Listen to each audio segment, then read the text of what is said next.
Hello, dear all students. In previous session, we have studied about the concept of steady flow and steady flow process. We have also learned about how to apply steady flow energy equation to an open system. Okay. In today's session, we will discuss about the engineering application of steady flow energy equation and we will derive the energy equation applicable to different engineering devices. So let us take some examples. The first example is water turbine. This is the block diagram for working of water turbine.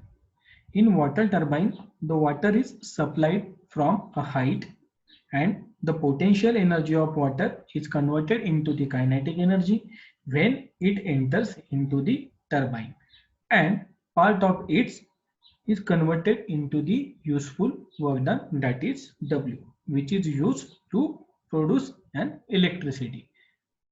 Right now, this is the working of water turbine. This is how the water turbine works.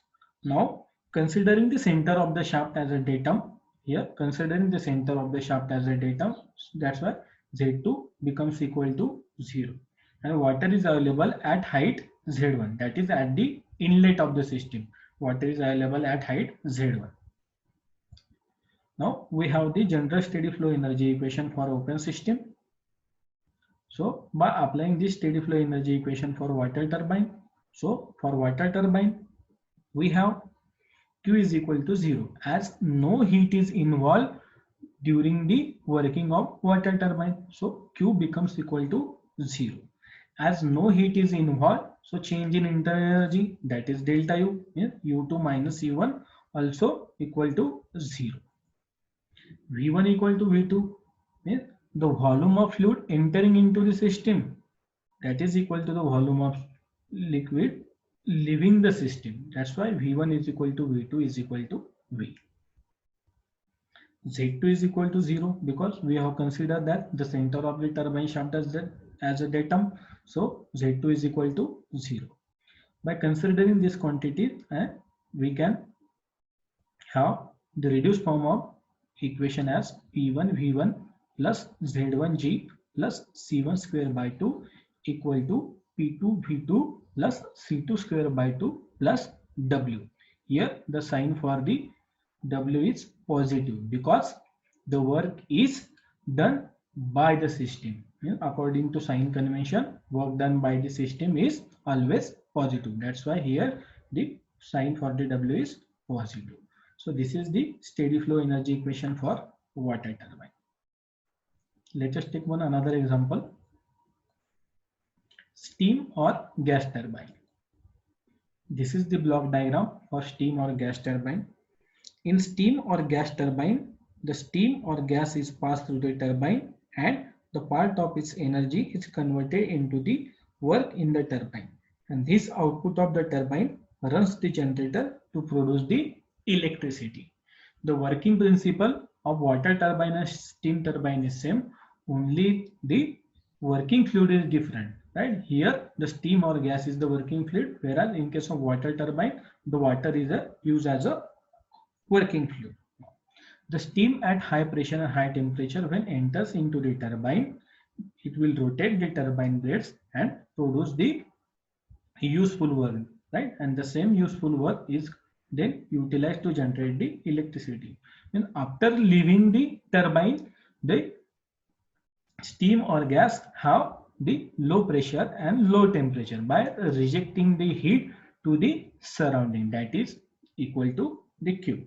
Means by applying the steady flow energy equation and considering the center of the turbine shaft as a datum, this is the general form of steady flow energy equation. For steam or gas turbine, we have Z1 is equal to Z2 is equal to 0 because we have considered the center of turbine shaft as a datum, and the reduced form of this equation as H1, that is U1 plus P1. U1 is nothing but the enthalpy, that is H1 plus C1 square by 2 minus Q because the heat is rejected from the system, equal to H2 plus C2 square by 2 plus W. Here the sign for the W is positive because the work is done by the system. That's why here the sign is positive. So this is the steady flow energy equation for steam or gas turbine. Let us take another example.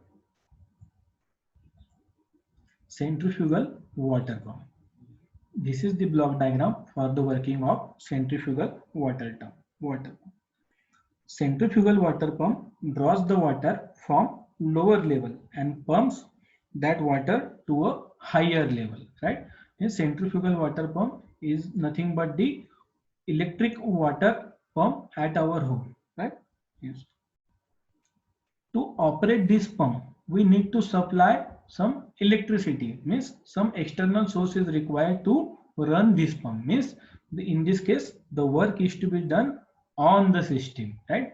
This lower level tank under the ground level is at height Z1 and the overhead tank is at height Z2. Again, by applying the general energy equation, this is our general steady flow energy equation. For centrifugal water pump, we have Q is equal to 0 as no heat is involved during the working of centrifugal water pump. As Q is equal to 0, delta U is also 0, means U1 and U2 also 0. V1 is equal to V2, means whatever the amount of water drawn by the pump, that is the only water delivered to the overhead tank. That's why V1 is equal to V2 is equal to V.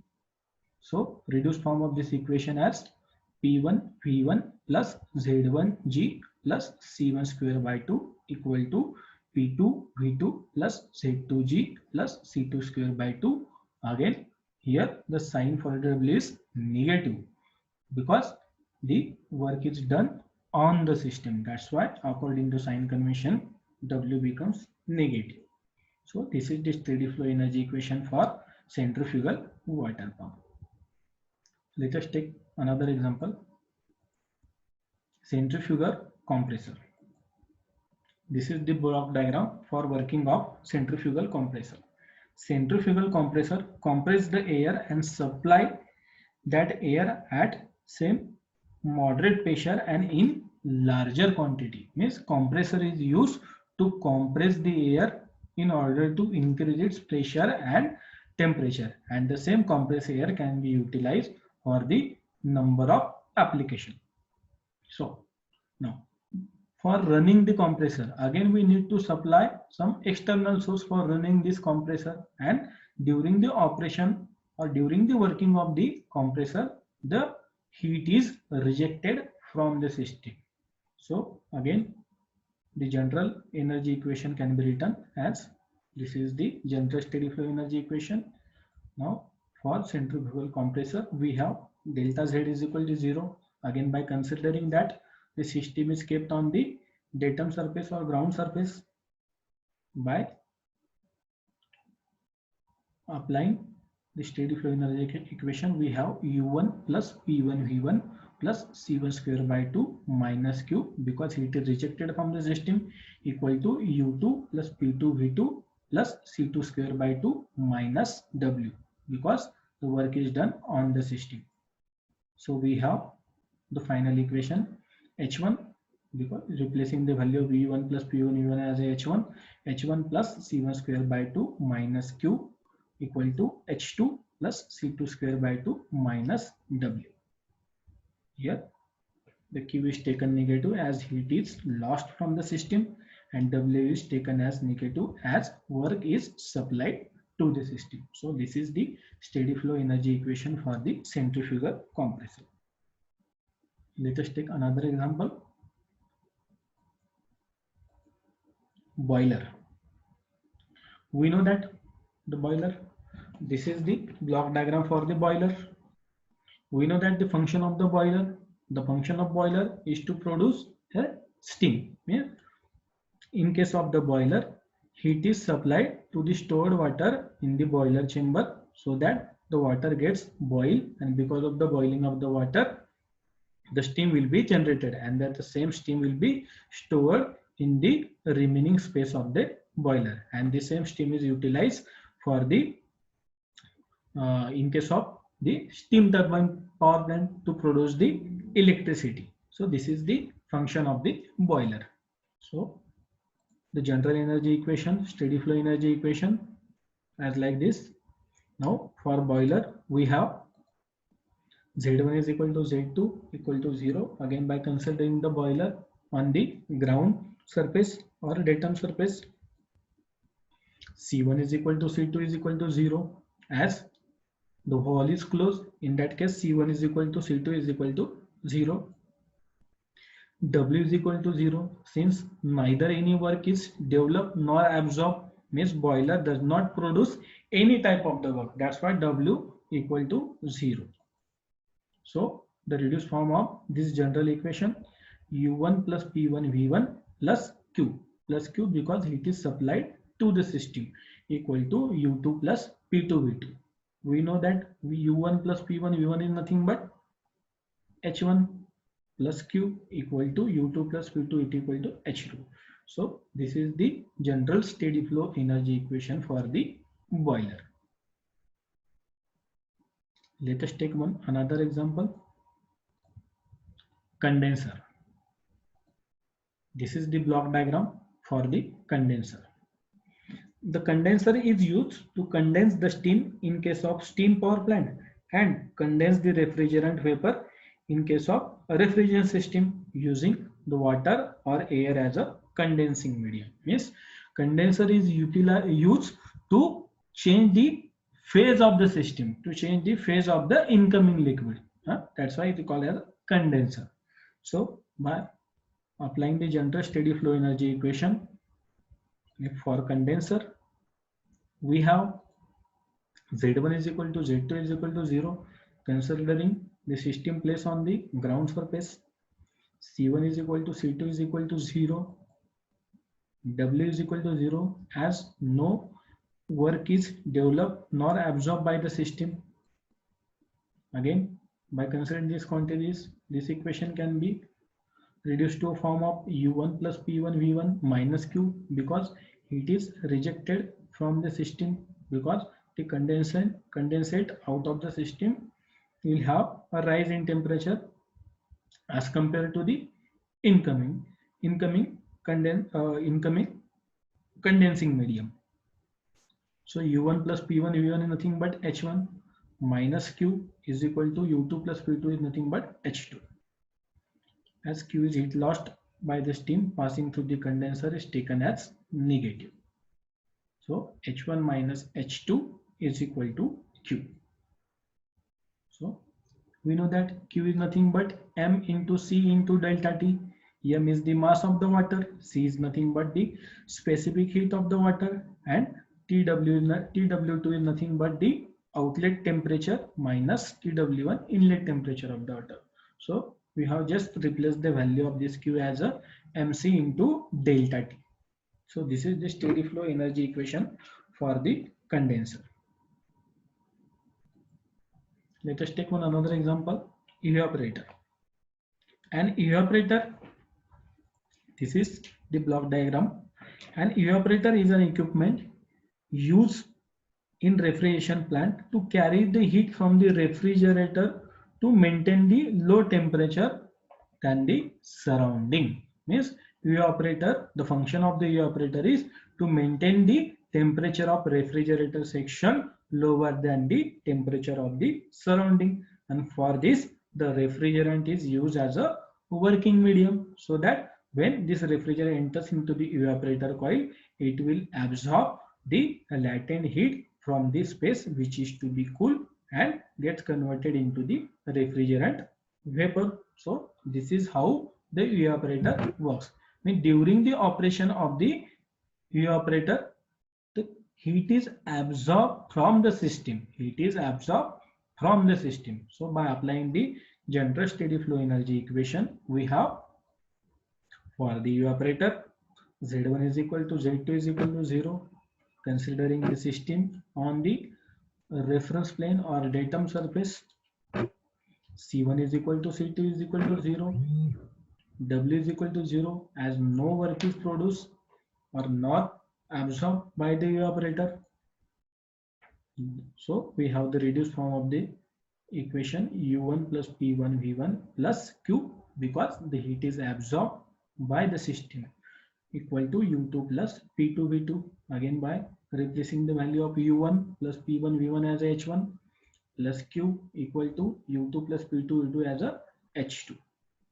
So Q is taken as positive because heat flows from the surrounding to the system. So this is the steady flow energy equation for the evaporator. Let us take one last example, and that is nozzle. This is the block diagram for the nozzle. We know that the nozzle has two parts. One is convergent part and other is divergent part.